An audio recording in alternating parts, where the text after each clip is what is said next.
North West পাওয়ার generation company লিমিটেডের উদ্যোগে দরিদ্র ও অসহায় পরিবারের মাঝে খাদ্য সামগ্রী বিতরণ।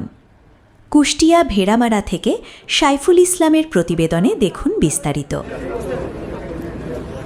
পবিত্র মাহে রমজান উপলক্ষে নর্থ ওয়েস্ট পাওয়ার জেনারেশন কোম্পানি লিমিটেডের সিএসআর কার্যক্রমের আওতায় ভেড়ামারা 410 মেগাওয়াট কম্বাইন্ড সাইকেল বিদ্যুৎ কেন্দ্রের পার্শ্ববর্তী 300টি দরিদ্র ও অসহায় পরিবারের মাঝে সোমবার খাদ্য সামগ্রী বিতরণ করা হয়। উক্ত খাদ্য সামগ্রী বিতরণ অনুষ্ঠানে সভাপতিত্ব করেন ভেড়ামারা বিদ্যুৎ কেন্দ্রের প্রধান প্রকৌশলী প্ল্যান্ট ম্যানেজার মোহাম্মদ রবিউল আওয়াল।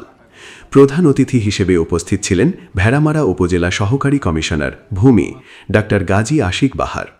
অন্যান্যের মধ্যে ভেড়ামারা বিদ্যুৎ কেন্দ্রের তত্ত্বাবধায়ক প্রকৌশলী সংরক্ষণ মোহাম্মদ রবিউল ইসলাম, নির্বাহী প্রকৌশলী এবং ব্যবস্থাপক পর্যায়ের কর্মকর্তা সহ অন্যান্য কর্মকর্তা ও কর্মচারীবৃন্দ উপস্থিত ছিলেন।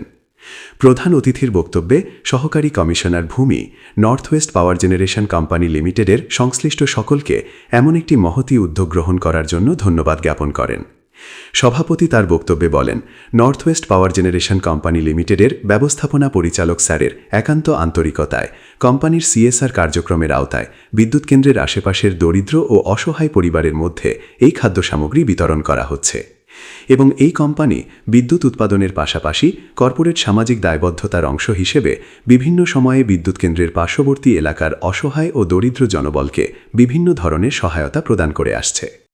এই কাজটা তো মূলত এতদিন দেখে এসেছি যে ও উপজেলা প্রশাসনই করে থাকে। তো উপজেলা প্রশাসনের কাজকে আপনারা যে আরো সুন্দরভাবে সহজ করে দিয়েছেন এবং মানুষের খুব কাছে দোরগোড়ায় আপনারা পৌঁছে গেছেন, এজন্য উপজেলা প্রশাসনের পক্ষ থেকে আমি আপনাদেরকে আবারও ধন্যবাদ এবং কৃতজ্ঞতা জানাচ্ছি। আমাকে আজকে এই প্রোগ্রামে নিমন্ত্রণের জন্য আপনাদেরকে আমি আমার অন্তরের অন্তঃস্থল থেকে কৃতজ্ঞতা প্রকাশ করছি। আল্লাহ তাআলা আপনাদের এই মহৎ উদ্যোগকে কবুল করুন।